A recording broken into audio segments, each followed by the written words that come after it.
I'm Shane. And I'm Alex. And this is Race Per Minute. Hello and welcome back to the Saudi Arabian Grand Prix post-race discussion. And it really is post-race today because we're watching this, we're doing this not long after watching it. So we are fresh from the action. And what a race it was. I think it was thoroughly entertaining. And we almost got a photo finish right at the end. It started, it wasn't really a lull anywhere near in their race, was it? It just seemed to keep going. So that was great. We're continuing the energy of the season so far. There's clearly no doubt now that the quality of the racing overall has improved, it seems. So we're going to talk all about that now, Shane and I. And let's just jump straight into it, Shane, and get us started. Shall we start with, we'll do what we usually do and just forget about practice and we'll go straight into qualifying if that's okay with you, because I think we had some pretty big talking points in qualifying and we don't usually have any talking points in qualifying apart from the odd driver out of position. But Saturday we saw Mick Schumacher have a pretty horrendous crash on this street circuit. Now, the data hasn't actually come out yet and what impact it was or what speed he went into the wall, but me and you were watching it live together. And I think the only reason we saw this accident happen as it happened was because we were watching an onboard or we were watching the circuit camera at the time. It was only because we were watching Schumacher at the time we actually got to see this live. And for a short while, there was a big old question mark on how Schumacher was doing. And it was, later revealed that he got out the car and he went off for scans and he's put on social media that he's doing fine, which is absolutely fantastic. But the incident itself was almost what some people call expected given the nature of this circuit. So Alex, what did you make of the incident? And we've got this curb which unsettled the Haas car, has done in previous races, as in last year we had a couple of incidents on the high curbs and in F2 we did as well. So what do you make of this circuit and do you think anything further needs to be done to improve the track itself? I think with this incident, it starts a little bit before where the actual crash happens, it seems. You watch the onboard, there's sort of a little bit of a wobble going on a few turns before, and he's trying to hold on to it for the lap, of course, because this is during qualifying. And yeah, all gets a bit bent out of shape, has a big slap into the wall, and absolutely ruins the car. It always looks a lot worse than it is because they're sort of designed to break apart and they have that crash structure and all the rest of it. So it always looks pretty bad, and it was a big impact, no doubt about that. Fortunately, like you say, Mick was okay. The design of the track, I must say I quite like the design of this track. That seems to be not too common opinion as far as I can tell. I see a lot of complaining about the track. Yeah, it kind of is risky, high-speed street circuit. But that to me seems like the sort of thing that these cars are kind of good at. They're good at going around corners very quickly. And they now that they're able to follow closer, it was a good test of whether or not they could follow closer at this circuit. As for the curb, curbs are not really for racing on. So if you're being unsettled by a curb because you're taking too much of it, then that's presumably the curb working as intended. I think I've spoken before about how I think it's good that curbs are risky to go on because they should be. You're taking up, you're taking up more of that area around the track in order to try and go faster, but you're also taking a risk doing it. So it makes sense that should come with the reward of potentially getting a better line, but also the risk of maybe losing it. And it's never nice to see a driver crash in that way. No one's pleased to see that happen, but it's motorsport. It's dangerous. It happens. Do I think that the track is excessively dangerous, as in beyond what we might expect from beyond what we might expect from most of the tracks? Don't know. Not really entirely sure that's been proven yet. I don't see it as much more dangerous than, say, Baku, which is another very fast street circuit. I completely agree. And obviously last year in Baku, we had those high-speed tyre failures, didn't we, where Max and Lance Stroll went into the walls pretty heavy at the end of the race. So, any track can be dangerous. I think we speak on behalf of us. We welcome the changes which were put in. So the track itself hasn't changed, but the walls around the track have been pushed back by 1.5 meters or 2 meters just to aid a little bit more visibility going into the next couple of corners, which I think is good. It's opened up, and obviously during the race we saw some slow moving cars, which that would have helped with. But back to qualifying and Schumacher's incident. Of course, later on in the day we got notified by Haas that Schumacher wouldn't be taking part in the race on Sunday. And the statement or the feel we got from Haas, I don't know if you heard this or not. I caught a glimpse of this when I was listening to Sky Sports earlier on today. Was that they couldn't afford for they couldn't afford for Mick to crash again on Sunday because they would have had really limited parts for the Australian Grand Prix in 2 weeks' time. So despite the fact that Haas straight there or something, or they're flying straight there. So despite the fact that Haas are doing quite well this year, they're still working with very, very fine margins when it comes to car parts and what they have available.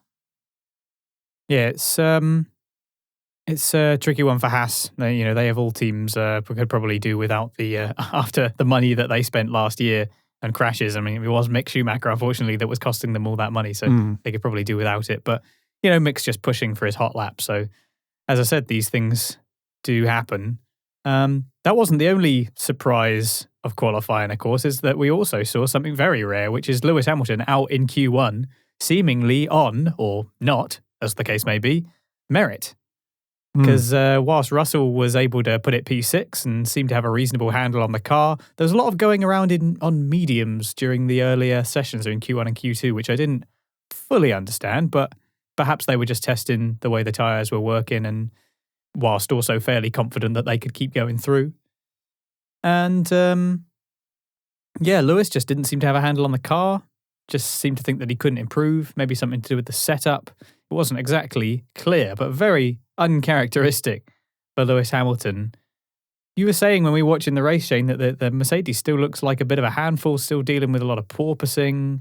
Do you feel that, do you think there'll be a number of races where we'll start to see Mercedes decidedly improve, or are you feeling more like they're putting on a brave face at the moment?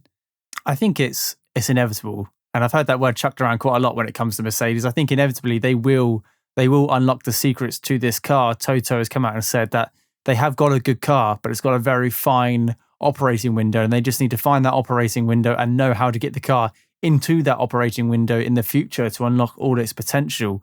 Now, they said at the end of qualifying that Russell and his engineers were close to that window, whereas Lewis went in a different direction with his setup because it felt better, but obviously it didn't pay off. So the two drivers went off in different directions to their strategy, which isn't uncommon this early on in a season because they're trying to find what works for them. And clearly it worked well for George and not so well for Lewis. But I think without a doubt, give it 5 or 6 more races, which sounds like a long time, but we've got a long old season ahead of us. That will still put us in the first quarter or the first third of the season. What is it, 60, 70 races this season, is it? I think it's 63 races this season. But without a doubt, I reckon give it 5 or 6 more races and Mercedes will be up there. They're not too far off. I mean, it's hard to say. They are best of the rest at the moment. Russell has finished 5th today, which is best of the rest when it comes to the Red Bull and the Ferrari. So they're not miles off the pace. Lewis was undoubtedly this weekend, but that car isn't. So fingers crossed that both those drivers find that window, and we have a third constructor fighting for the wins. And they might be in close contention with Haas for that best of the rest position. They really are, aren't they? Performances are anything to go by. We saw a nice little battle between him and Hamilton, and I think he was fighting Russell for a bit as well. So, Magnussen in it pretty deep with the Mercedes, which is a bit of a surprise, but good for Haas. And of course, we'd be remiss not to mention Sergio Perez's first pole position. Of course. He's obviously had a win before. He's had 2 wins before. But pole position has eluded him all this time. He's finally got there. I think it was a surprise for a lot of people. I think it was for both of us. Well, we were surprised, weren't we? So yeah, it was a fantastic lap. He absolutely put it together. First Mexican driver on pole position. So good for him. I know that he was unlucky in this race, but I didn't go into it thinking confident that he was going to hold on to it. There was just something that made me think, I don't know, the guy can win a race. He's clearly shown that he can do it, but from pole position is a whole different ball game. And his pace initially was good, but then he initially, he had the problems. He got a bit unlucky later on, and the pace seemed to disappear. But after that pole position, I was really happy for him, but didn't think I don't know, struggled to be confident that he was going to hold on to it for whatever reason. I think it's because he has to do it once, doesn't he? That's the thing. He has to win a race on merit, once or twice in this Red Bull. And then we'll start maybe believing or start having that faith behind Sergio that he can win from pole. And he is, in the fight for the title. I mean, who knows who's in the fight for the title at the moment? It's really hard to say this early on. But like you said, Sergio got pole position, which was fantastic. And we were like ecstatic that it was Sergio Perez on pole. But there was that underlying feeling that, is he going to slip behind Charles and Max at the early stages of the race? And credit to him, before the safety car and the first set of pit stops, he was leading by a second, or he's fluctuating between a second and 2 seconds. He was never really under attack by the DRS, so he was maintaining that lead pretty comfortably. But of course, you've got to react to the situation you're provided, or the situations you're given, and the team did their best they could. But he unfortunately ended up in that 4th place position, which he's all too familiar with. Well, moving on from qualifying, I can sense that we're itching to touch on more of the race elements now. You sort of already asked me a bit about this, but I wanted to ask you about safety in general, because it's been a bit of a running theme of the Grand Prix weekend, and you talked specifically about the nature of the track. But this is a race where we expected to get, at least some kind of VSC safety car. It's usually the case with these kind of street circuits, because if something goes wrong, you're just straight in the wall. There's nobody's going to be pulling you out of a gravel trap, or there's not some big runoff that you can go and hide in. Or it's usually on street circuits, when things go wrong, they go pretty spectacularly wrong. Did you have any concerns about the way that safety in general was handled at this Grand Prix weekend, and anything to do with VSC safety cars, marshals on track, etc.? I think safety is such a big topic around the Saudi Arabian Grand Prix, because if you have a look at this race and compare it to last year's race, they're completely different races, aren't they? Last year we had a handful of red flags and safety cars, and this year we only had a single safety car and a single VSC, so they're completely different races. But let's focus on this year, which was surprising, because I was watching it with you again today, and I said there's going to be at least like 1 or 2 red flags in this race, because as soon as someone stacks it, it's going to be a red flag instantly. But that wasn't the case. Fortunately. But I think safety, there's still a little bit further to go. And I want to talk to you about the virtual safety car we had later on in the race. So I believe I got somewhere in my notes here that both Alonso and Ricciardo later on in the race suffered power issues with regards to their car. So Alonso lost, didn't completely lose power, but was stuck in 4th gear and was trundling back to the pits. And Ricciardo on the same lap had lost drive coming out of the final corner and then was coasting into the pit lane. Now, the virtual safety car was thrown straight away, which was a good decision because you've got slow-moving cars. But the worrying thing was for me is we had marshals running out of the pit lane. Obviously, the pit lane was closed eventually, but we had marshals running up the pit lane when we've got cars going down the pit straight. Now, they're only on virtual safety cars, so they're sticking to a delta, and even on the back straight, they're going more than 100 miles per hour, like easily. We've got cars flying down the pit straight. We've got marshals running up the pit straight, and that didn't sit too right with me at all. Now, maybe that's a risk the FIA are willing to take, and maybe those are agreements they've had with the marshals. Like, if it's in the pit lane, we're not going to throw a full safety car because you're protected, or what have you. But it might be more accurate to say it's a risk that the FIA are willing to have the marshals make. Yeah, but it was odd watching the race. From like a top-down camera, and we saw Ricciardo's, stricken car with marshals pushing it, and cars going down the pit straight pretty fast within like 3 or 4 meters of these marshals. And I'm thinking, this seems completely unnecessary. We could have had a safety car for 2 laps, and it would have been fine. This virtual safety car seemed a bit. And the pit lane was closed anyway, wasn't it? The pit lane eventually was closed, so it was, because we did get Hülkenberg and Magnussen pit whilst those 2 cars were in. The entrance Ricardo to the pit lane was there, I think. I think it was Ricardo was there.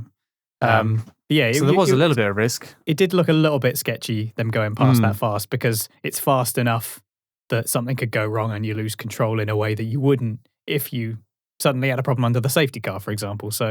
Or you had a tyre blowout. We've seen them time and time again over previous seasons. So yeah, although a lot less likely at that speed, you'd think. True. But Yeah, I think it was just the visual of it was quite striking. They were going past quite fast, and then these people sort of walking within a couple of meters of it. I think the sight of that is a little bit concerning, but overall, I thought it was okay in terms of the way it was handled safety wise. I was a bit concerned when Alonso was, like you said, he was stuck in fourth and he was just sitting on the racing line. I felt like he should have gone just super wide for every corner, but maybe he had the engineer on the blower going, "Now you're okay." I assume, or at least I certainly hope that they would say something if somebody was coming up fast. Other than that, nothing massive sticks out safety wise. I think it was generally pretty good despite a lot of concerns, including my own looking at it and thinking, well, as long as if they handle it badly, then something really could go horribly wrong. They seem to be on top of it from what I could tell. Yeah, it's definitely a step in the right direction compared to last year. And I don't think there was anything that was an obvious red flag. If there had been a bit of a pile up, multiple cars having a big shunt together, okay, different story. Like, something like Schumacher's where you got this whole car breaking apart and stuff all over the road and something like that, yeah. But that didn't quite happen, and I think it was all handled pretty well.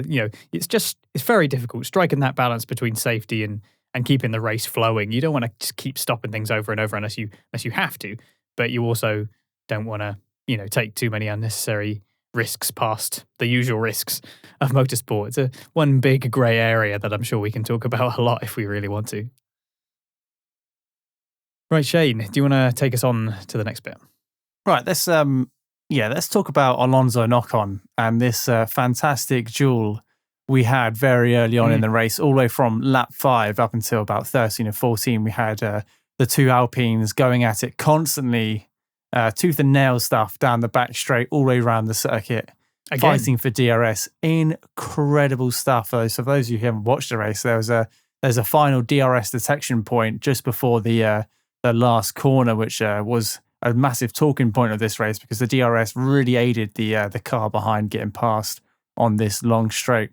And Alonso and Ocon, for every lap, switching positions, overtaking each other, weaving down the pit straight, occasionally, questionably, sometimes a little bit too much, too much weaving, outbraking each other, going off into turn 1, taking the Max Verstappen line. It was absolutely fantastic. And I tell you what made it even better. And I know you're not a massive fan of this, but for whatever reason, we had Otmar on the radio, on the pit wheel talking to Sky Sports. And I'm never a fan, and I know you're not, of them. This commentator's interrupting the team principals because clearly they've got some other work going on. Clearly they're busy focusing on the race, and you can have your talk about that in a second, I'm sure. But he said, we're going to let them race for the time being. Let's let them race. It's early on in the season. There's no team orders here, which I think is fantastic. Their main priority was to keep Bottas behind both drivers, which ultimately later on in the race on lap 15, Bottas overtook because, the pair were squabbling. But for at least 7 laps, they were allowed to freely race with each other, and we saw some great overtakes. And then on lap 15, the pair were told to hold position with Alonso, I think, out in front. Yeah. I believe he managed to get the front position. But yeah, what did you make of the Alpines racing? They must have lost a significant amount of time. Were you surprised they were told that they could freely race for as long as they did?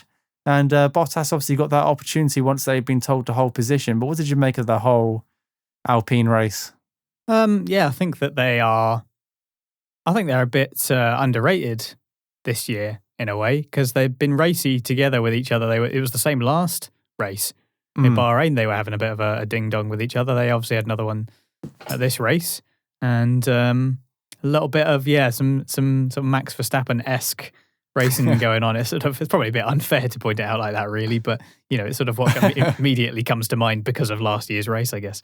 But yeah, some drifting over to block each other and some weaving, and then going a bit deep and just going straight over the runoff bit and having to give the position back, and it was all sort of vibes of Verstappen a little bit, but yeah, I think that it's good that they let them race because especially early on in the season, it gives you the two drivers a chance to get the measure of each other, and I think someone like Ocon needs that experience of somebody like Alonso, who is so difficult to get past.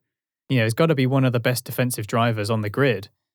I think that that's a good experience to have. And I also think they're two drivers that are both mature enough to do that and not end up in a big heap. And that proved to be the case. We saw a good battle. Now, yeah, there's a strategy element involved where you're losing time, and Bottas was pretty close. And I don't know, they didn't seem too bothered by that. Bottas did get past in the end, and he did finish. He did end up finishing ahead of Bottas did Ocon, because obviously Bottas had to retire. So it wasn't, the net result wasn't too bad in the end. So we got some good racing out of it. That was the main thing. And yes, like you said, these bizarre, interviewing the team principal in the middle of the race. It's weird. I don't understand it at all. It's we don't ever learn anything useful, because it's not like they're going to give away anything that could be heard on the broadcast. They're not going to willingly do that. And you end up with all these rather terse answers because they're probably trying to concentrate on other things. Why do they do it? Are they just worried that people will get bored if they don't change to something new every 5 seconds? I certainly wasn't bored at all. I was, between that and them switching to images of the crowd or the back of Mick Schumacher's head when we've got really, really good racing happening. I don't want to see what the crowd's doing. I want to see the race. Stop showing me replays. Stop showing me people's heads, and stop showing me random people in the crowd. I want to see the live feed, please. It was just frustrating. Well, yeah, if we might sort of use that to segue into talking about sort of broadcasting, because we talked a little bit about that last time. And in the grand scheme of things, compared to what it was, I don't know, even like 10 years ago or something, it almost certainly has improved in a lot of ways, because there's so many more camera angles and there's so many more little, it's just got that bit more flashier and the likes of it. But sometimes it can be gimmicky as a result. And I think they get a bit carried away. And like you say, yeah, there was this one section of the crowd, I think they were Red Bull fans, they kept cutting them. Were they passing a few notes to the camera operator to get them to be on camera more often, because they just kept cutting to these random people in the stands. We got a nice shot of the back of Mick Schumacher's head in the middle of a battle between the top 4 cars. And then with replays, there's always, a few too many replays when we don't need them. We got lots of replays of things that were happening with overtakes that we actually saw very clearly on the broadcast. Yeah. But then when there's an overtake going on across the field and you're going, oh, hopefully we'll see a replay of what happened between those two, and it never shows up. So it's just, again, a little bit strange. But hopefully they can iron out some of this stuff as the season goes on, because there's a lot of potential there. They can kind of really show us everything we need to see, and some picture-in-picture would help, definitely. Yes. The opening phase of the race, just have a replay of something, like the replay of the start, and then have a little one in the corner that's the live feed or something of an onboard of somebody else. I'm sure they've done it before. I'm sure they have. They absolutely have. And they're just not doing it again. There's some reason they can't that we don't know about, or I don't know. I just don't know. It's very baffling. It really is very strange. So frustrating today, especially towards the end of the race. We saw Norris get past Ocon into turn 1. We were like, yeah, that was a great overtake, fantastic. And at the same time, you could see the timing tower, Hamilton get past whoever was in 11th place or whoever was in 10th place. So you could see the positions changing.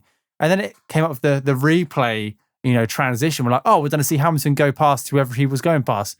No, we're going to go see Norris do the exact same move we've just seen 10 seconds ago live on TV. Why? Show us the things we've missed. It was just bizarre. At one point, towards the end of the race, again, when we had Max and Leclerc do their thing, we would see an overtake going into turn 1 or down the back straight. And then we would see a replay of the whole DRS fight and then the overtake into turn 1. By the time the replay had finished, they were at the back of the circuit again, fighting for the same DRS point. That's how long these replays took. It just felt really bizarre that we were watching the same thing over and over again. They just haven't really hit the nail on the head yet. And it's ever so slightly frustrating. Likewise, I feel like the graphics, they weren't as bad as last week when it comes to mistakes or overlays being left on the TV, but there's a couple of things I want to be tweaked. I don't know if you noticed it today, Alex, but when we were watching a fight, there was a big old box underneath lap 1 or lap whatever it was underneath Leclerc, and in between Leclerc and Verstappen, and that's usually where the timing delta goes. How many tenths are there between these two drivers? And it was just a black box, and it just appeared, and then it disappeared. And I was like, great, that's really annoying because we don't get to see the timing delta. And I'm just going to have one more moaning about the timing delta, if you don't mind. Because last year, I'm pretty sure that when we saw the gap between two drivers, that updated quite frequently. It was almost like every second or every half a second, we got a tenth, tenth and a half, 2 tenths, 2 tenths and a half. It felt quite frequently. This year, it doesn't update for like 3 or 4 seconds. And it seems like I don't know, it seems very delayed, and it irritates me a little bit because I know it's been faster before and I want to see if they overtakes on into the corner by looking at the timing screen. Yeah, it's possible that there's just a lot of back-end stuff that we just don't know about and that makes it very complicated. I'm sure it is very tricky doing all of this stuff live, but certainly when it comes to, like you say, the technical stuff where things appearing and disappearing and things displaying incorrectly, maybe they didn't get a chance to, but you think they'd run lots of tests to make sure that couldn't happen. But then again, like they say, every plan doesn't, no plan survives first contact with the enemy. So mind you, it's in a similar sense, they can do all the testing and planning they like, much like the cars, and you end up on track, something goes wrong. You can rely on technology as much as you want, but I'm pretty sure at the start of the race, into turn 2 or 3, Crofty on the commentating said, Bottas in the Haas and, Magnussen in the Alfa Romeo have overtaken people. I was like, hold on a second. Hold on, Crofty this isn't right. Crofty is isn't right at all. Like, he's much like Murray Walker. There's just there's like a whole sort of list of things that he says that are just a bit bizarre because he's just trying to, vomit out as many words as possible during and stuff that's got to be hard. That's got to be a hard job. It's difficult, but it does mean, I don't know. Crofty doesn't have the same kind of endearing, infectious kind of enthusiasm that Murray Walker has. When Crofty does it, you just roll your eyes.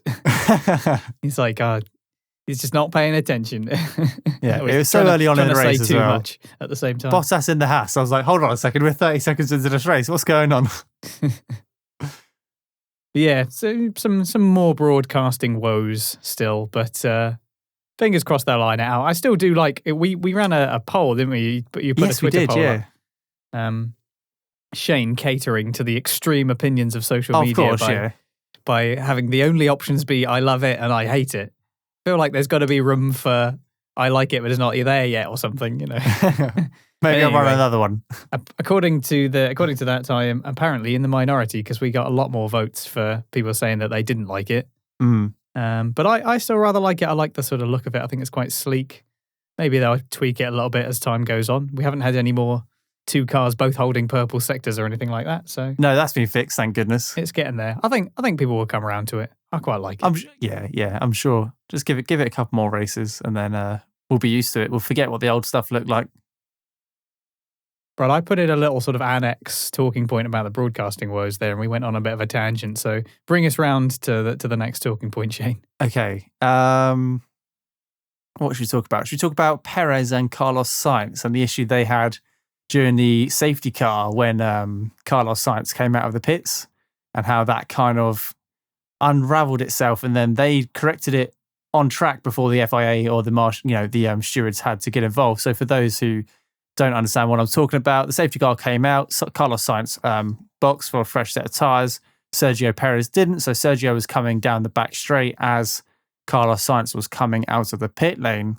And at first, on the first appearance, it seemed like Carlos was forced quite wide into turn 2 because Sergio almost raced into turn 1 to maintain that position behind the safety car. So Sergio did maintain, I think it was P3 at that point, and then Carlos was pushed into position 4. Under review, and Carlos was straight on the radio, and I thought, here we go, classic driver on the radio complaining about what another driver's done. This is a bunch of nuisance. But actually, Carlos called it almost perfectly because he said he crossed the safety car line before Perez did. And the safety car line, it's obviously a straight line, but it was on the exit of turn 1, going into turn 2, which obviously cuts across the exit of the pit lane. I hope this makes sense for everyone who hasn't watched the race. But regardless, if you haven't watched the race, why are you listening to this podcast? Yeah, why are you listening to this? Go watch the race. Go watch the highlights and you know what we're talking about. But Carlos did cross the line on camera. We saw this on the TV camera after a couple of replays before Perez did. So Carlos should have maintained position 3. But that wasn't the case. And we thought it was under investigation when the cars were behind the safety car, but there was no outcome at all because after the safety car had come back in and we're on the restart lap, or we had started racing again, Perez pulled over and let Carlos through after the instruction of his race engineer, and then pulled back into P4. And then that's when the FIA determined that no further action was required because they had fixed it on track, which I kind of like that, you've let the teams do what they need to do. It was fairly black and white at that point. There's no need to get the stewards involved. But what did you make of that whole situation? Well, this is a small part in the unraveling of Perez's potential victory. He was very unlucky with the safety car, of course, but he didn't help himself with this situation, I think. You're under safety car conditions, and it did look like he was racing into turn one to try and hold that position before the safety car. You're not supposed to do that. Like, you're supposed to be keeping things nice and slow and steady, not putting anyone at any risk. Carlos was first over the safety car line, so was entitled to that position. But then, of course, you're under the safety car, so you can't overtake. So I think they made the right call by not doing it under that, in case that caused some confusion, meant that more problems were being caused for them. Like you say, it was all handled nicely on track by the teams. They've obviously confirmed again when it comes to stewards and complaints that the teams themselves have to kind of initiate any kind of disagreement or dispute between them. And it may be the case that late on the dispute was put in and the FIA said, well, situation's been resolved now, don't really need to do anything else.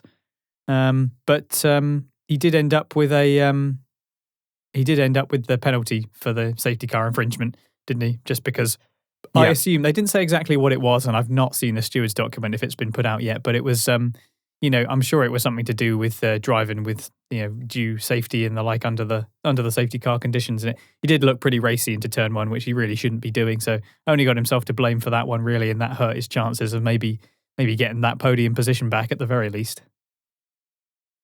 Yeah, it was definitely interesting. Like you said, safety shouldn't be compromised, especially when the safety car is out to keep everyone safe. And it was unusual seeing them almost race into turn one or race into turn two, because Carlos it was one of the curbs on this. Turn two has a curb on the inside of the corner, which is actually just painted on. It's not a physical actual curb. It's just painted on. So lucky that was the case, because Carlos was right up against the wall over the, painted on curb, because Perez had pushed him that far off the track. So good to see that didn't cause any damage, but that could have been a whole lot worse if there was actually a physical curb there. Speaking of potential disputes and contact between drivers, we had one between Albon and Stroll, didn't we? They had a little collision later on in the race.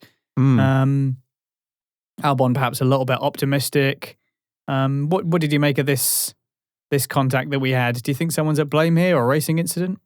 I think I've only seen the replay once, because we didn't see it live. It was it the last lap, or might have been the penultimate lap, because there was double yellow flags. There was yellow flags being waved whilst the two leaders were trying to. It was the penultimate lap, lap 49. I think Albon just outbraked himself into turn one, which would have been easy to do. We've seen a lot of drivers do it this weekend, especially going into turn one. We saw Charles do it, Max has done it, Lewis has done it, George has done it. Everyone's doing it in every single car, especially when you've got DRS and the slipstream. You've probably got a little bit of overspeed, and you've missed your braking point by a little bit, and you've gone straight on.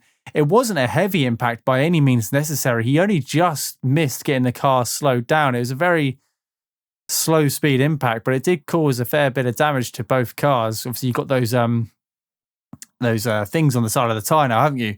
To help with the aerodynamics. And they were damaged. I think it's the first incident we've seen between two drivers this year. I can't remember any in Bahrain. I think it was a fairly clean race. So to see this and see like the debris fly off was interesting. But if I'm being honest, I think it was more of a racing incident than anyone at fault. Stroll was on the racing line and he did close the door pretty heavy. Alex, did outbrake himself. So if anything, it's more Alex Albon's fault, but it would definitely go down as a racing incident if you ask me. Well, I think that you have Albon, like I said, being a little bit optimistic. He wasn't ahead at any point. No. And he does lock up as well just before he hits him. So he's obviously like going in a little bit deep. And I just had a quick check to see if there's any news on it, and it looks like Albon's been given 2 penalty points and a 3-place grid penalty for Australia. So obviously the powers that be have decided that he's at fault at that one. He was at fault then. Yeah, I can't say I disagree with that. I think that it was a little bit messy. Probably didn't help himself there. Stroll does cut off that corner quite sharply, but then again, he has been ahead the whole time. Yeah. And also, he's in total control of his car at the as they're going into the whereas Albon is not. So yeah, I'm not surprised by that decision. So it's like you say, I think that's, unless I'm completely blanking on something that happened in Bahrain, I feel like that's the first sort of incident of that type between two drivers. It was a bit of a messy one. Yeah, I mean, obviously Mick got spun round in Bahrain, but there was no damage to the cars. It was just a tap of the wheels. And I can't remember who spun him, but this is the first like contact on contact. Was it Ocon? Well, yeah, this is the first bit of contact we've had where we've had these front wheels touch each other and damage come to these aerodynamic pieces. So I think in the future we'll see more of it, and because of it we'll see punctures and stuff, because there's a lot of carbon fibre running around those wheels now compared to previous years. Now, in Bahrain, we talked about a potential engine hierarchy emerging. Perhaps more notably that Ferrari was decidedly at the top with all but one of their Ferrari-powered cars in the points at the end, and Mercedes decidedly at the bottom with 6 of the Mercedes-powered cars of the 8 being lapped in that race. It seemed a little less pronounced this time, which was possibly aided by having a Mercedes and Ferrari and a Renault engine-powered cars retiring with issues, so reliability causing problems for everyone to some degree. Also, in terms of race results, we had Red Bull looking much more, looking very competitive with Ferrari in terms of straight line speed. It seems that there was some suggestion that they might even have the fastest of all the engines. And then Russell was P5. This is definitely a straight line speed kind of circuit. And Russell seemed to handle it with his Mercedes. Ocon looking very racy. Both Alpines looking very racy, but then reliability issues. Norris was able to manage P7. Gasly P8. So it's a bit of a mix-up still. Magnussen was P9. Bit more of a mix-up. Less pronounced this time. I hope, for large, partly selfish reasons, I do hope that is the case and that the Mercedes engine isn't the worst one. What with McLaren having taken them on, we can talk about McLaren a bit later. But was that the impression you got as well, Shane? Did it seem a little bit more mixed up this time, or was there some of the racing more that you forgiving saw that looked like somebody was a bit faster? No, I think what you said is right. We've seen more of the Mercedes car in the mix now than we did at Bahrain. Now these cars are designed to work better at high speed, fast corner tracks instead of low speed corner tracks. And obviously Bahrain's got a lot of low speed corners, and Saudi Arabia's got a lot of high speed corners. So if this is the way the cars are meant to work, then I'm glad to see that the Mercedes engine favours these kind of tracks, because it's what the car is designed to do. It's good to see them in the mix, overtake various cars.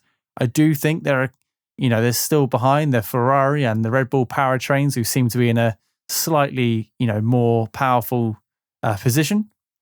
But like I said, Russell managed to hold his own today, especially towards the end against the Alpines as well. So I wouldn't say the Mercedes it's definitely not one of the better engines on the grid, but it's definitely, there's only Alpine or Renault, aren't they, with the Renault engine? Yeah. So, I don't think it's probably the same as the Renault engine. I think it was just some cars work differently in different situations. I mean, we saw Russell manage to put the car in finish in P6 today, I believe. Russell? I can't remember where he finished. Yeah, P5? Russell was P5 at the end. Yeah, so he finished in P5. Admittedly, a good chunk of time behind the front four, but again, ahead of the Alpines, or he was ahead of the Alpines when before one of them retired anyway. So the Mercedes has got pace. It just got to extract it, and I'm sure it's the same for the other teams as well. Like you said, McLaren had a slightly more optimistic day. We saw some overtakes. They didn't qualify as bad as they were in Bahrain, they've definitely taken a step forward despite Daniel Ricciardo's penalty going into the race. They were both looking pretty strong, overtaking in formation throughout that whole race, actually, which was nice to see. So I think once Mercedes, if there is an issue with the powertrain, then once they unlock it and maybe everyone moves on to their second engine, then we'll see some improvement. Or maybe it is all about the aerodynamics and how the cars are working, with their designs. Who knows? Yeah, it was a mixed bag for McLaren this race, wasn't it? Because we had Ricciardo's retirement, and you don't ever want to see going out like that with those kind of technical issues. But Norris, had some decent pace. It nabbed him some points. It's a shame he couldn't make it stick with Ocon at the end. He sort of took the position, but then lost it again with a final drag race to the line that wasn't to be. But P7 is certainly a lot better than what we saw in Bahrain. It was really looking very worrying. Seen a lot of people making the comment on social media and the like about McLaren being the new Haas. Don't really understand that. They're not that bad. Like they're not doing amazing, but they're not doing that bad. Like let's not overstate it. I feel I need to defend my team there. I think from that kind of insult. But it's good to see the cars that much closer together in both qualifying and the race. And it shows that we need the drivers to be a bit closer together to be able to help each other out. And Ricciardo was having a few issues in places, but with the cars being much closer together, it makes it more possible for them to use strategy to advance both cars up the grid. So that's exactly what we need, rather than Norris hanging out there doing the best he can in amongst the pack and Ricciardo struggling behind. And it was just an unfortunate retirement, really. Ricciardo was ahead of Norris for a lot of this race on pace. Which was good to see. I mean, they were really close to each other, but Ricciardo was ahead of Norris for a lot of the race until his retirement. So it's good to see, if anything, that he's feeling more comfortable in that car and he's matching Lando's race pace at least. What I didn't understand though was why Ricciardo pitted for hards on lap 8. Yeah, I'm not sure anyone does. He went half as long as almost everybody else did on mediums, and there wasn't an obvious reason for it that we could see. Nope. Maybe he was struggling with that particular tyre. I don't really know, but he went in very early and was then on hards. I don't think he would have made it to the end on those tyres. It was a long way to go. So that probably would have had to slap on some softs, say 10 laps from the end or something.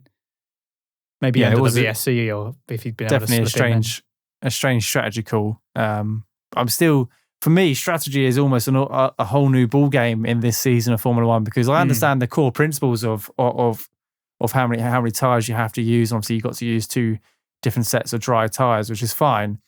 But with these 2-stop races, and this was a 2-stop race, but could have easily been a 3-stop if there was no safety cars, a virtual safety car, because these cars are pushing for a lot longer, like we saw in Bahrain. From what we had last year, which was basically a one-stop strategy where you knew what every car was doing. This year, it's great because I'm watching cars pit and I'm like, I haven't got a clue who's racing who now, and I kind of enjoy it that way. I'm like, who's where on merit? It's quite fun. But yeah, boxing on lap 8 seemed to had a big old question mark around it, and maybe we'll find out later on in the week when McLaren release their weekly videos. Yeah, of course, it did turn out to be a one-stop race for a lot of cars, but yeah, the sort of safety cars and virtual safety car and virtual safety car, they sort of changed that up a little bit, and it still didn't feel as obvious what the best strategy was. It was merely there was a lot of reacting to people, and on the one hand, you had most people going 15, 16 laps on mediums, but then you had Magnussen and Hamilton both starting on used hards. And going a long old way. Going about 37 to 40 laps. So it's an interesting one. So it's still a little bit unknown as to what's happening with these tyres. I sort of get the sense that it's because they have the new tyres, obviously. There's these 18-inch tyres. There's the fact that the tyre warm-up seems to be a bit different to what it has been. Yeah. And also, they're possibly racing that much harder because they're able to get closer, and that's affecting their expectations of the tyre as well. So, which is great. Yeah, that's what we want. Anything that shakes it up a little bit and promotes good close racing is great news. And as I said right at the very beginning, I think it's clear now. I was hoping I wasn't being a bit premature at the first race. But yeah, it seems to be the case that the racing is closer. And we've seen plenty of overtakes. People are able to fight back. They can be close to each other out of acceleration zones and stay close as long as they hold onto their car. It's exactly what we need to see. It's exactly what we want. And the fact that there's people overtaking and then re-overtaking again shows that it's absolutely possible. So it's not, we're not just seeing big mechanical differences between cars causing all the overtakes or, DRS being powerful. It's actually, we've seen some fantastic racing. I remember when we had, we had the Alpines and we had Bottas getting involved. Yeah. And, we had, what was it? Was it Albon and the Alphas last week? Even in the midfield, we got these cars really battling. And that's where a lot of the most intense battles should be happening because the cars tend to be that much closer. Yeah. And we're seeing more clusters of battles now. You got the bit up front, you got the bit in the middle, there's battles going on behind. It's what it's meant to be. It's exactly what we want to see. So I'm very, very happy to see that is the case. Should we talk about Charles and Max and the fight for the lead from lap 42 to the finish? Because that was very interesting.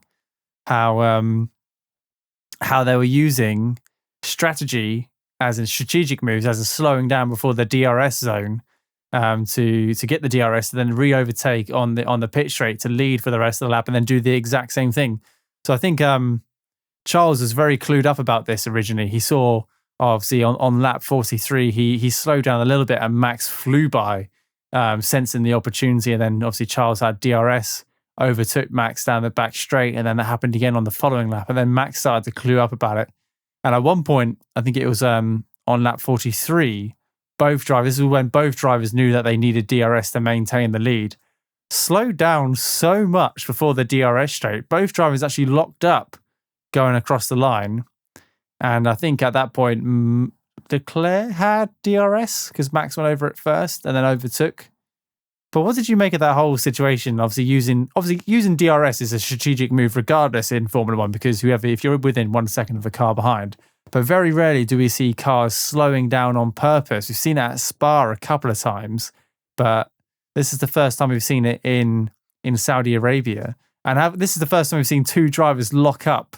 It's quite significantly trying to get the DRS for the pit straight. Do you think they crossed the line at all during those bits of racing? If there was cars behind them, do you think they would have done the same thing, or do you think it's fine, it's racing, they're trying to get the DRS? What will be will be. They're going to get every advantage they can, aren't they? It's a sort of tactical patience that's being deployed in order to take advantage of the power of DRS going down that straight, and we're seeing them trading of places. My only concern is that it ties into a little bit of what we talked about in Bahrain, which is we talked about if the racing is genuinely getting that much closer, when will the time come to consider getting rid of DRS if they can fight that much closer?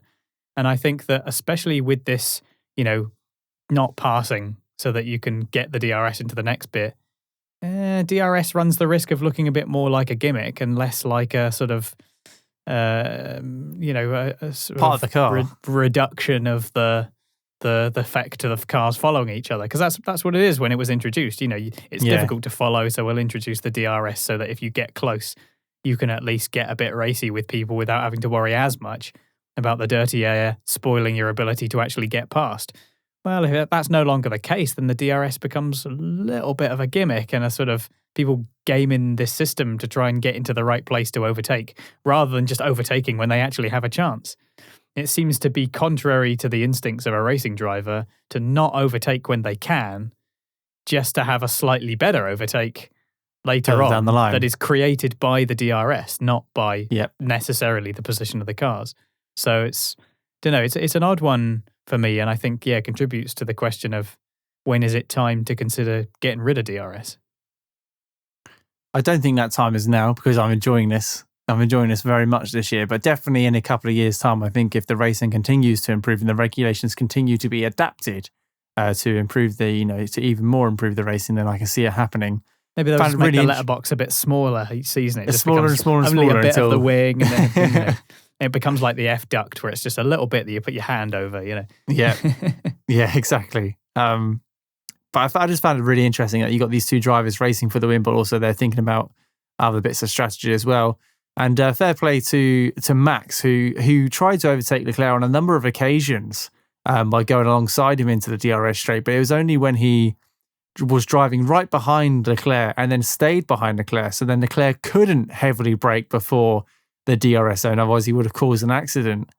That Max got the DRS and then overtook on the penultimate lap and then maintained the lead over the next 2 laps, which I thought was very good, very interesting, and just brilliant racing between them two. And Max and Leclerc came over the radio and said, "That was fantastic. What a race. Thank you, Max. That was brilliant." Or "Good job, Max." And at the end, they were like hugging and high-fived and like fist pumps. And I was like, yes, we're back. This is, oh, sorry, I just hit the mic. I was like, this is racing. This is what we want to see. Two people giving it everything. And to be fair, they both looked very tired towards the end of that race. It was a hot old day, or hot, that's why it's an evening race. It's a hot race regardless. Both of them 100% concentration for the majority of the race. I'm not saying that other drivers don't put 100% concentration in, because I'm sure they do, but that was some serious racing, and I'm happy for it to stay. Right, there we go. That's our thoughts and opinions. And now it's time for your questions on our segment View from the Stands, where we ask you guys at the end of every single race weekend what your thoughts and opinions are on the race. And you can tweet us or email us. I'll send you all the details later on, or I'll talk about the details later on, and ask your questions, and we'll do our best to answer them on the podcast. Now, the first one is from RPM legend Dave Doherty, and he has said, your thoughts on Leclerc's racing. I think I've covered it quite in depth so far in this podcast. I thought it was fantastic. I love the strategy. It was just wheel-to-wheel racing all the way through to the end. Photo finish, like you said. It was within half a second of each other, which is absolutely brilliant. Can't fault them at all. Just hard racing, which is what I love to see. Alex, have you got anything else to add to that? It was... exciting to see the battle between the two of them. They're both fighting 100%, like you say. It was interesting that Ferrari seemed confident of the relation of tyre deg between them and Red Bull. Again, that seemed to be the case. Leclerc being told over the radio that their tyre deg is much better. But even after that lockup that Verstappen had, which was much more serious than Leclerc's, he was able to go back and fight for the lead. So maybe that lockup wasn't as serious. As bad as I thought. Leclerc maybe should have capitalised that, or maybe it had an impact and Leclerc didn't capitalise enough, because he did have one overtake on him and he went very deep and sort of lost out, and it meant that the advantage that he could have gained in Sector 1, which is where the Ferrari was faster, kind of lost that advantage by going that much deeper into Turn 1. So maybe Leclerc will look back on that and see a couple of places where he might have been able to hold on to the lead. But otherwise, it was excellent to see them fighting the way they did. It was a bit strange on lap 16. Leclerc was told to box to overtake and then didn't. And I think it's because they didn't send anyone out into the pit lane that they got away with that. Because I don't think you can say you're going to pit, send crew out into the pit lane, and then not pit. Is that right? I think it's some kind of very specific rule. You can't. About what you're not allowed to dummy, do. are you? You're not allowed to call your team in, or you're not allowed to. I think this is because what Mercedes was doing in the 2014s and 2015s.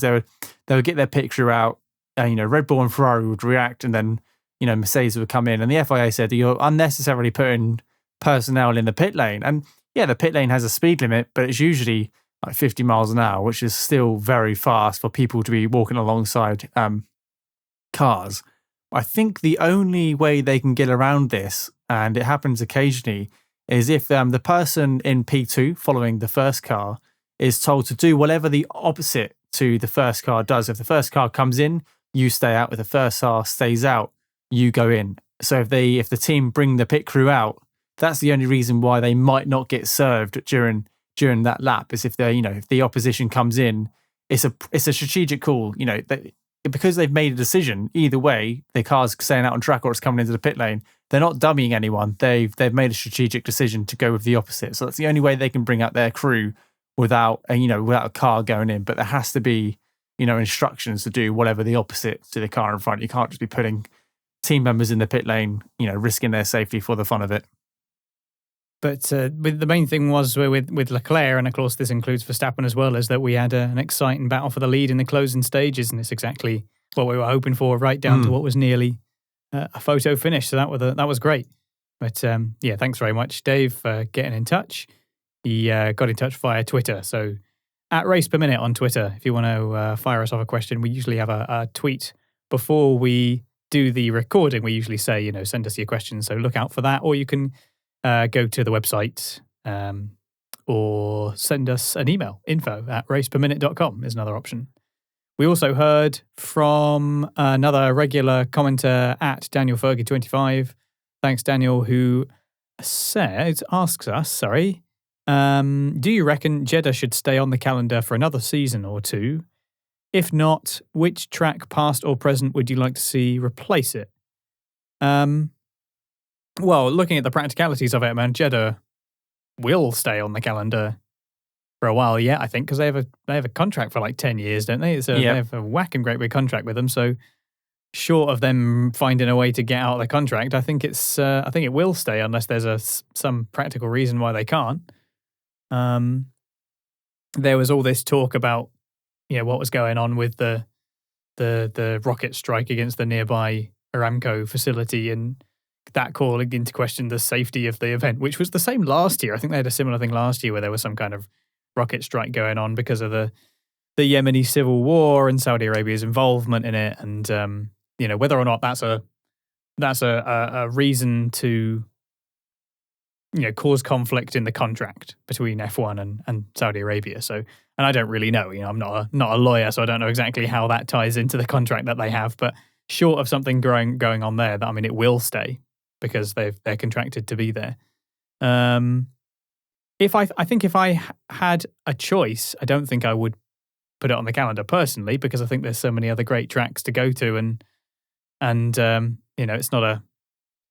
I just think there's plenty of other great tracks out there that I'd go to. So I think if I could see something to replace it, I'd quite like to see Malaysia again. Personally, I really like the Sepang circuit. I'd like to have Hockenheim back as well, because I think that's a great track. There's sort of talk of the South African Grand Prix, Kalayami, is that what it's called? I'm not sure. It's quite a sort of seems to be quite a well-regarded track. There's plenty of options out there. But now that we've raced here a few times, I quite like this circuit, I must say. I think, just looking at the track itself, I think that it's a good track for the modern cars because it's a street circuit, but you can actually overtake because there's plenty of room. And it's good for these specific regulations as well, it seems. So I think Jeddah is going to stick around, barring some kind of, force majeure as it is. I think it's going to stick around. What about you, Shane? Taking contract aside, I can't see any reason why it wouldn't be on the calendar for the next couple of years. I think it's really interesting the different races we've had there in the space of 4 months. We were there late last year and we saw multiple crashes in practice, qualifying, and the race, and red flags, and people were saying this is too dangerous. This is absolutely too dangerous. We shouldn't be racing here. And here we are, 4 months later, and we've had a high speed impact on qualifying, but that's not unusual because cars are pushing to the absolute limit. We had Lando in Spa last year who crashed on the way up a Rouge. We've had big incidents in Baku. Every track is dangerous. Every single track is dangerous, and the drivers know this. But the racing this year seemed to be so much better. Regulations aside, cars were giving each other a lot more room. Maybe that is because of the new regulations. Maybe they were, a little bit more respectful. They weren't pushing as hard, or maybe the driving styles had just changed because they weren't forcing each other into the walls. They weren't as desperate into turn one. I mean, the race got restarted twice last year, and then it got safety car within a lap. So I think the quality of racing has improved, which is great. And if we see this continue into the next couple of years, then I think it'll be no different than Baku or Monaco. It's, Monaco is a slow speed street circuit, but Baku has got one of the longest straights on the calendar, where we saw Max and Lance Stroll had tyre failures, last year, and they crashed at some serious speed. So it is a street circuit. It is different. They've widened up the corners to give, to aid the visibility, which I think is fantastic. And I think the racing was so much better this year that actually, is it a dangerous circuit? I don't think so. I don't think it is. I think it's a street circuit which tests their ability to drive it. So I enjoyed it. I know a lot of the people on Twitter, and I know we don't talk about social media very much, but going into this race weekend, everyone was like, "This was horrendous. This we shouldn't be racing here." And I've just flicked through it before the podcast, and everyone was like, what an amazing race. This has been one of the best races in decades. And I'm like, hold on a second. You're the same person who said we shouldn't be racing here. So I know people can have their opinions and everyone's entitled to them. But it's all about bold statements, Shane. It's all about bold statements. You either love it or hate it. But no, if you don't immediately have a strong opinion about something, I mean, why are you even on the internet? Yeah. But I like the circuit. I really enjoyed the racing this year. It was of a far better quality, if you ask me. But if I was to see another track replace it, I quite like. Did we go to Nürburgring last year or the year before during COVID? Didn't we? And I really liked that track. I remember playing it growing up on various different consoles, and I think it was good last year. We saw some great racing there last year, actually, of the old regulations, or the year before. I can't remember what year it was. So I'd love to see that track come back. And Sepang, what a circuit. So there are tracks I would like to see instead of it, but if it's here to stay, then fine, because we had a great race this year, and hopefully we'll have some more. It might also be the case that some tracks are affected by the way that the cars work as well. It's if the quality of the racing is coming from the design of the cars and cars can get closer, then maybe previously not too exciting tracks can be improved just by the cars getting closer. Yeah. You just don't know, do you? So why are you saying Monaco's going to be an absolute banger this year? I wouldn't go quite that far because I think that I couldn't tell you the last time I saw a race at Monaco that was a banger. So yeah, I think that might be a little bit of a stretch. Maybe France. But as people say, it's not, it's more about the spectacle than the race. Is it though? Which I don't understand. I mean, if it's not for the race, then why even bother it? But I'm not a high-flying, jet-setting, rich Formula One kind of person who likes to go to Monaco. So I guess it doesn't affect me, I suppose. I'm not going to be making that argument for it. Okay, now we're moving on to driver of the day and championship standings. The actual driver of the day was Charles Leclerc again, obviously winning of the hearts and minds of the people doing the voting, as it seems to be the case. But Shane, let's put you on the spot. Who's your driver of the day? I'm prepared this week, and I've taken a leaf out of your book, and I've gone through the grid. So let's just talk about some worthy contenders. See, I've taken a leaf out of your book. Max Verstappen from 4th to 1st. That in itself is a fantastic drive. I really liked his driving style towards the end of the race. Was pushing the whole race, and I just loved what he'd done. Sergio Perez, I wouldn't say he was driver of the day, but he's definitely had a fantastic weekend. A combination of pole and then leading the first part of the race, and he was really unlucky with the safety car. But as soon as that safety car came out, his race was effectively over. He just slipped into his P4 position, which he's fairly comfortable with. Russell, best of the rest in the Mercedes engine. Lando Norris from 11th to 7th, which I thought was really good. And even I know we've had 5 retirements, but not all of them would have been in front of Lando. So hopefully he would have been picking up points regardless. It just goes to show that actually maybe McLaren and Mercedes are taking that step in the right direction.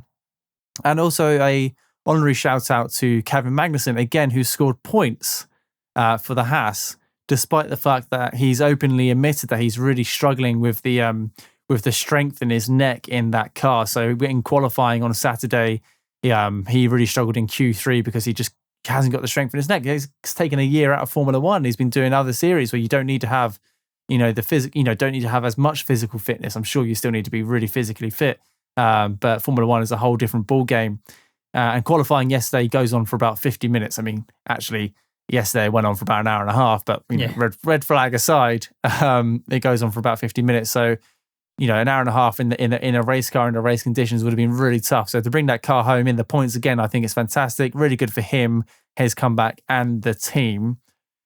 But my driver of the day is probably going to be Max Verstappen, just for his pure determination, racecraft, skill. It was really clean as well. I quite enjoyed how clean his driving was compared to what people criticised him with last year and his moves. It all seemed really above board, and it was never really put into question. Slight question mark around everyone locking up into the DRS zone, but Charles gave as good as he got there as well. So actually, it was pretty fair racing, and from 4th to 1st is not a bad job on a street circuit. Yeah, it's an interesting one this week. Lots of people making a few gains. No massive standout performance like we sometimes get. But Norris is a very close honourable mention for me, definitely. Brought home a very respectable P7 after starting P11.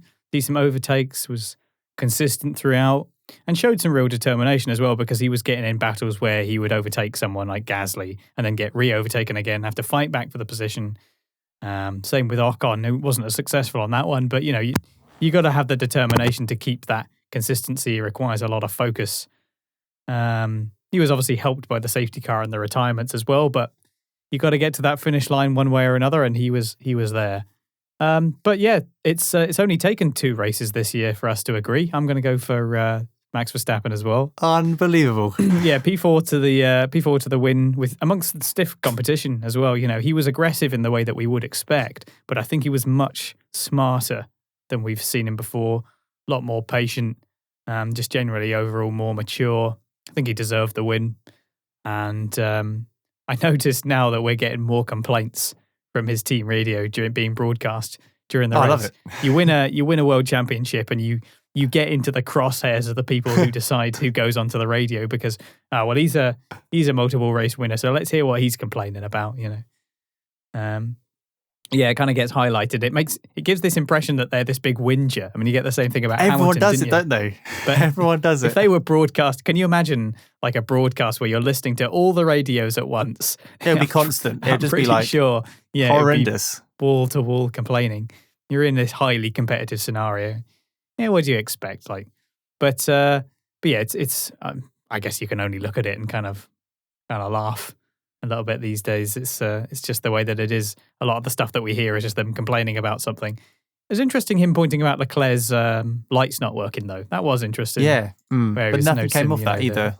Not that we're aware of. Don't think we've seen that before. It looked like they were working a bit later on. So yeah, maybe it didn't end up being a concern. It's something that could be dangerous, I suppose, because you kind of need to know if a car is suddenly going to be going slower. But yeah. Especially in wet, right? If the climate's got potential to be rain as well, those lights come on during wet weather, and if they're not working, not a problem in Jeddah though. Not a problem in Jeddah, but if going to be a sandstorm. If it does continue, there are tracks out there where there is potential for rain. So, and then that would be a significant safety issue, if you ask me. So then we have the championship standings, and got a little bit more to look at this time compared to the first race.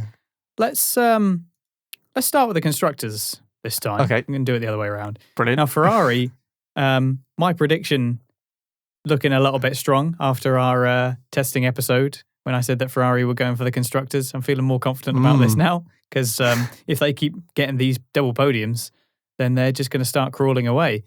It's interesting that Mercedes are P2. So Ferrari with 78 and Mercedes with 38. So a bit of a gap forming there. It's interesting that Mercedes, they're struggling, they're going to be difficult, we're not going to be competitive. Well, I know it's only been 2 races, but you're P2 in the constructors. Red Bull suffering with maybe some reliability or consistency. If you keep bringing it home, you don't know where you might end up. So it's not a foregone conclusion for Mercedes just yet. Red Bull chasing them with 1 point, 37. And then Alpine with 16 in P4. So they're hopefully going to climb up an extra place they're looking for this season compared to their sort of P5, P6 they usually seem to end up with recently. I know we've got a few non-points finishers, so take us down the rest of the grid from 5th place in the constructors chain. 5th place, we've got Haas with 12 points. So Kevin Magnussen scored all 12 of those points. Hopefully we'll see Schumacher back in the car in Australia, and he's so determined to score some points. Saw him post just before the race this week, and he was like, I want to get back in the car and score some points. I know it's possible now. Let's do it. It'll be his first points ever in Formula 1, which would be great to see. Got Alfa Romeo with 9 points, and then shortly and closely behind him, we've got AlphaTauri with 8 points, and they've obviously suffered some reliability issues over the last couple of races. So it's all very close. I mean, of course, it's all very close. It's the second race of the season, but it is good. It's exactly what we want to see. What we don't want to see is the bottom 3 teams all with the Mercedes constructors next to them. So we've got McLaren Mercedes with 6 points, and we've got Aston Martin Mercedes with 0 points, and then Williams Mercedes with 0 points. So hopefully we'll see at least McLaren climb those ranks over the next couple of races. Of course, Daniel Ricciardo's home race next week, in 2 weeks' time, which he hasn't been to in the last couple of years.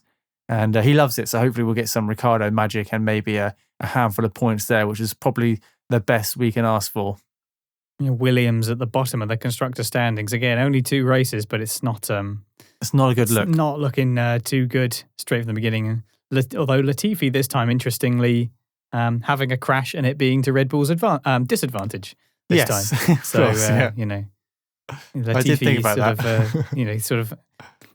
He giveth and he taketh away, I suppose. He's not done too great this weekend. He crashed in qualifying and in the race. Yeah, it's causing a lot of damage to that car. Giving the engineers a lot to work on. All right, Alex, take us through the drivers' standings. Well, Charles Leclerc leads the drivers' standings with 45 points, and his teammate Sainz follows up with 33. So there's their consistency coming together. But Verstappen, not too far behind. Obviously, the 25 points that he holds are only from this race. So it's not a bad way to get off the blocks. Russell, 22, leads Hamilton with only 16. And Ocon, P6, with 14 points. Then Perez with 12. So it's, it comes down to there being a lot of potential in the car. But over the course of a season, we're hoping to see Perez look a bit closer. I think it's fair to say that thus far, the indication is that Perez doesn't have that same kind of deficit to Verstappen that he did last year. Maybe we're still getting used to the car, something like that. But that's not a gap that I think Red Bull can afford to have with a title race as close as it is. So hopefully Perez will have a bit more consistency to climb up the order. Kevin Magnussen in 8th, also with 12 points. And Bottas 9th with 8 points. And Norris with 6. So, people are starting to get closer to the positions they might like to now that we've had the second race and some more stronger finishes for those that might not have scored anything in the last race. Who's making up the bottom 10 then, Shane? So in 11th place, we've got Tsunoda with 4 points. And also on 4 points, we've got his teammate Gasly in 12th place. In 13th place, we've got Alonso with 2 points. And then in 14th place with 1 point, we've got Zhou Guanyu for Alfa Romeo. He was unlucky this week not to score any points. I think it was more of the team's fault during the pit stop phase, which hindered him because he was in a point scoring position originally, but I think after his penalty and then his other penalty, that was points lost for him.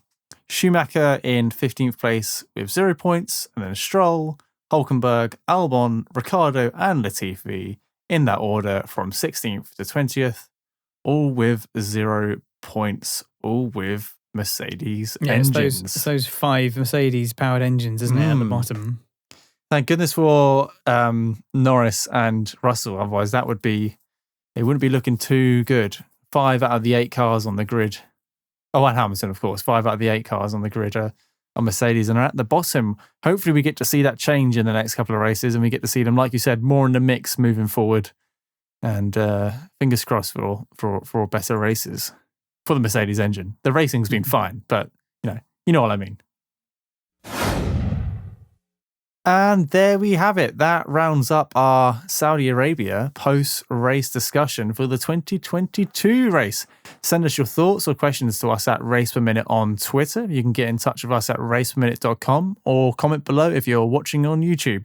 If you've enjoyed this episode, then please give us a rating or a like. And if you like what we do, please consider subscribing for more wherever you're getting RacePerMinute. So whether that's Apple Podcasts, Spotify, YouTube, Google Music, various other sites, podcast hosts, we're everywhere at the moment. But the likes and the subscriptions really do go quite far, and it means a lot to us. It means that you like what we do, and we'll keep on plucking away at this little corner of the internet we have, which we what we call RacePerMinute.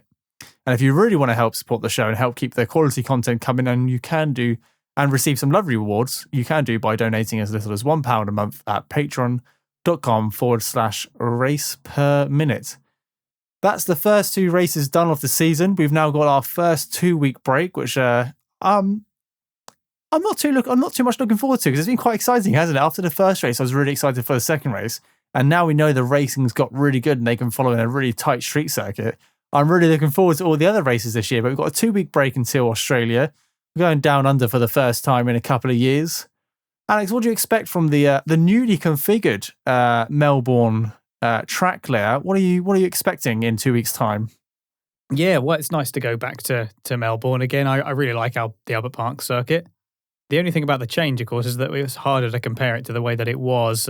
But I think that the changes that they made probably better suit the cars in general. So looking forward to seeing how that works.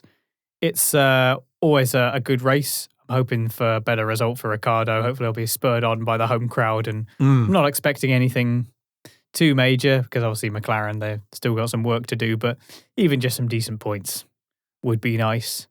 But yeah, I do like the track. Looking forward to going back there ever since the sort of fated 2020 race that was and then wasn't. Yeah. So hopefully it's we can have an exciting one and put the past behind us and have a fun one in Melbourne. Right. Until then, we'll see you next time. See you then.